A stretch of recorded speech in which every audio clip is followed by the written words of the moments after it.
살아있는 거 회사에서 알았다고.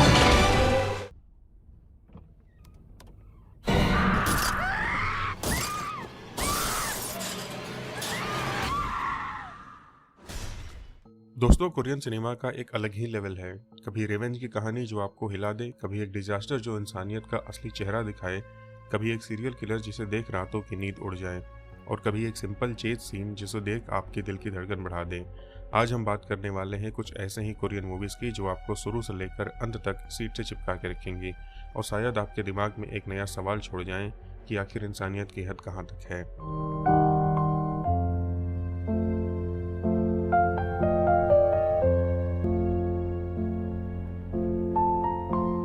जरा सोचो, आपको बिना वजह 15 साल तक एक कमरे में बंद कर दिया जाए और फिर एक दिन अचानक आज़ादी मिल जाए, तो आप सबसे पहले क्या करोगे? बस इसी डर और क्यूरियोसिटी का नाम है ओल्ड बॉय, एक कोरियन थ्रिलर जो 2003 में रिलीज हुई थी और आज भी इसे वर्ल्ड सिनेमा का मास्टरपीस माना जाता है। स्टोरी एक ऑर्डिनरी आदमी ओ डे सू की है, जिसे अचानक किडनैप करके 15 साल के लिए एक कमरे में लॉक कर दिया जाता है। उसे ना पता है किसने किया और ना क्यों किया, और जब वो फाइनली रिलीज होता है उसके सामने सिर्फ एक सवाल खड़ा होता है, मुझे बंद करने वाला कौन था और क्यों?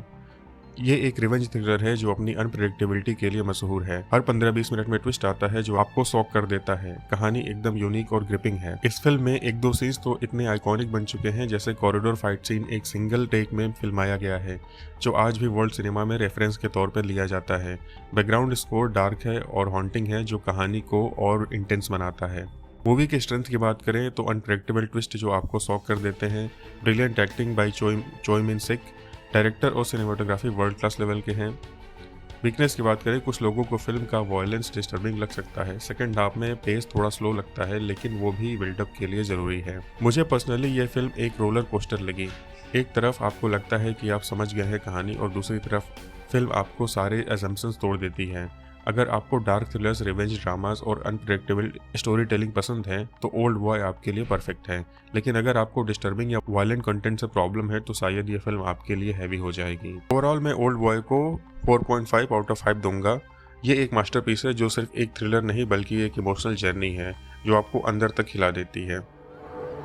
솔직히 살인범이나 목사님이나 지금 똑같아 이제는. तो बढ़ते हैं अगली मूवी की तरफ। जरा सोचो, एक दिन अचानक पूरा शहर तबाह होकर भूकंप से बिखर जाए और सिर्फ एक ही बिल्डिंग बची रहे। वहां रहने वाले लोगों का क्या होगा? बस इसी इमेजिनेशन को रियलिटी बनाता है कॉन्क्रीट यूटोपिया। ये एक कोरियन डिजास्टर ड्रामा है जो 2023 में रिलीज हुई थी। कहानी एक अपार्टमेंट बिल्डिंग के आसपास घूमती है जो पूरे सियोल में एक ही जगह बची रहती है। वहाँ के रेजिडेंट्स डिसाइड करते हैं कि कैसे अपनी सर्वाइवल को सिक्योर करें, लेकिन सर्वाइवल के नाम पर इंसानियत के अलग अलग रंग सामने आते हैं। प्लॉट की बात करें, ये सिर्फ डिजास्टर फिल्म नहीं है, ये सर्वाइवल और मोरालिटी का टेस्ट है। कहानी इंगेजिंग है और आपको सोचने पर मजबूर करती है कि इंसान एक्सट्रीम सिचुएशन में क्या कर सकता है और क्या बन जाता है। मूवी काफ़ी यूनिक है, सिर्फ डिजास्टर पे नहीं बल्कि इंसानियत के चॉइसेस पे भी फोकस करती है। सारे कैरेक्टर्स के परफॉर्मेंस स्ट्रॉन्ग हैं, स्पेशली ली ब्योंग हन। डायरेक्शन और स्क्रीन प्ले जो कहानी को इंगेजिंग बनाते हैं। वीकनेस की बात करें तो सेकेंड हाफ थोड़ा प्रेडिक्टेबल लगता है। कुछ लोगों को फिल्म की स्लो बर्न अप्रोच हैवी लग सकती है। पर्सनली मुझे कॉन्क्रीट यूटोपिया पसंद आई क्योंकि ये सिर्फ एक डिजास्टर स्पेक्टिकल नहीं है बल्कि ये एक साइकोलॉजिकल और मोरल थ्रिलर है। ये फिल्म आपको फोर्स करती है कि आप अपने आप से पूछो, अगर मैं होता तो क्या करता। अगर आपको थ्रिलर, सर्वाइवल ड्रामास और थॉट प्रोवोकिंग सिनेमा पसंद है तो ये मूवी ज़रूर देखना, लेकिन अगर आपको फास्ट पेस मसाला डिजास्टर मूवीज़ पसंद है तो शायद ये आपको स्लो लगे। ओवरऑल रेटिंग में कॉन्क्रीट यूटोपिया को 4 आउट ऑफ 5 दूंगा। एक ग्रिपिंग डिजास्टर ड्रामा जो इंसानियत के डार्केस्ट और ब्राइटेस्ट दोनों साइड्स को दिखाती है।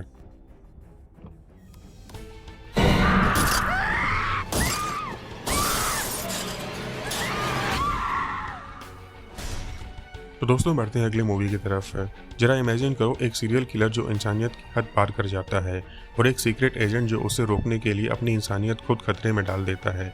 बस यही डिस्टर्बिंग थ्रिलिंग कहानी लेकर आती है आई सॉ द डेविल, एक कोरियन रिवेंज थ्रिलर जो 2010 में रिलीज हुई थी।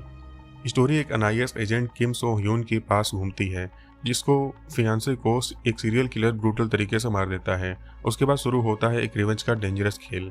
जहां शिकार और शिकारी के बीच की लाइन ब्लर हो जाती है। प्लॉट की बात करें तो रिवेंज ड्रामा तो अपने देखे होंगे, लेकिन इतना ट्विस्टेड और ब्रूटल वर्जन शायद ही कभी आपने देखा होगा। कहानी ग्रिपिंग है और आपको बार बार शॉक करती रहती है। मूवी के स्ट्रेंथ की बात करें तो पावर पैक परफॉर्मेंस है, ब्रूटल, शॉकिंग और अनप्रेडिक्टेबल स्टोरी टेलिंग है, डायरेक्शन जो रिवेंज जॉनर को नेक्स्ट लेवल पर ले जाता है। वीकनेस इसमें है कि वायलेंस और गोर कुछ लोगों के लिए अनबेरेबल हो सकता है। इमोशनल क्लोजर थोड़ा डिबेटेबल लगता है, हर व्यूअर का अपना टेक हो सकता है। पर्सनली मुझे आई सॉ द डेविल एक डिस्टर्बिंग मास्टरपीस लगा। ये सिर्फ एक रिवेंज थ्रिलर नहीं बल्कि एक साइकोलॉजिकल टेस्ट है जो आपको इंसानियत और जुनून के बीच का डिफरेंस पे सोचने पर मजबूर करता है। अगर आपको डार्क थ्रिलर्स पसंद है तो ये फिल्म जरूर देखनी चाहिए, लेकिन अगर आपको इंटेंस गोर या डिस्टर्बिंग कंटेंट टॉलरेट करना मुश्किल लगता है तो ये फिल्म अवॉइड करना बेटर होगा। ओवरऑल रेटिंग की बात करें तो मैं आई सॉ द डेविल को 4.5 आउट ऑफ 5 दूंगा। एक डार्क, ब्रूटल और अनफॉरगेटेबल रिवेंज थ्रिलर जो आपके दिमाग में छाप छोड़ जाती है।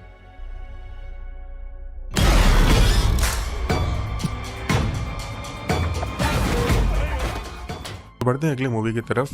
सोच के देखो, एक डेंजरस सीरियल किलर रात के अंधेरे में अपने शिकार ढूंढ रहा हो और उसके सामने आए एक ऐसी लड़की जो सुन नहीं सकती। क्या वो बच पाएगी? ये एक चिलिंग कॉन्सेप्ट लेकर आती है मिडनाइट। ये एक कोरियन थ्रिलर है जो 2021 में रिलीज हुई थी। स्टोरी रिवॉल्व करती है क्योंग मी पर, एक हियरिंग इम्पेयर्ड यंग वुमेन जो एक रात गलती से एक रूथलेस किलर के रास्ते में आ जाती है। उसके बाद शुरू होता है एक intense cat and mouse chase जहां सर्वाइवल और स्मार्टनेस दोनों का अल्टीमेट टेस्ट होता है। कहानी सिंपल है लेकिन एग्जीक्यूशन धमाकेदार है। थ्रिलर एलिमेंट शुरू से एंड तक पकड़ बनाए रखता है, प्रेडिक्टेबल नहीं लगेगा, हर टर्न पे टेंशन बिल्ड होती है। मूवी के स्ट्रेंथ की बात करें तो ग्रिपिंग चेस सीक्वेंस है जो आपको सीट से चिपका देते हैं। किलर और विक्टिम के बीच साइकोलॉजिकल माइंड गेम्स भी काफ़ी स्ट्रॉन्ग है। Strong performance by both leads. Weakness की बात करें तो कुछ व्यूवर्स के लिए स्टोरी थोड़ी स्ट्रेट फॉरवर्ड लग सकती है। सेकेंड हाफ में एक दो रिपीटेटिव चेज मोमेंट हैं। पर्सनली मुझे बात करें तो मुझे मिडनाइट एक टाइट और इंगेजिंग थ्रिलर लगी। इसमें अननेसेसरी मसाला या ओवर एक्सप्लेनेशन नहीं है, बस एक रॉ सर्वाइवल स्टोरी है जो आपको पूरी फिल्म तक इंगेज रखती है। अगर आपको कैट एंड माउस थ्रिलर्स पसंद हैं जैसे हस या डोंट ब्रीथ तो ये मूवी आपके लिए परफेक्ट है।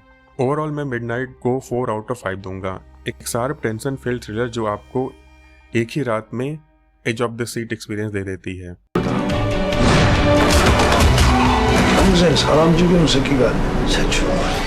तो बढ़ते हैं अगली मूवी की तरफ।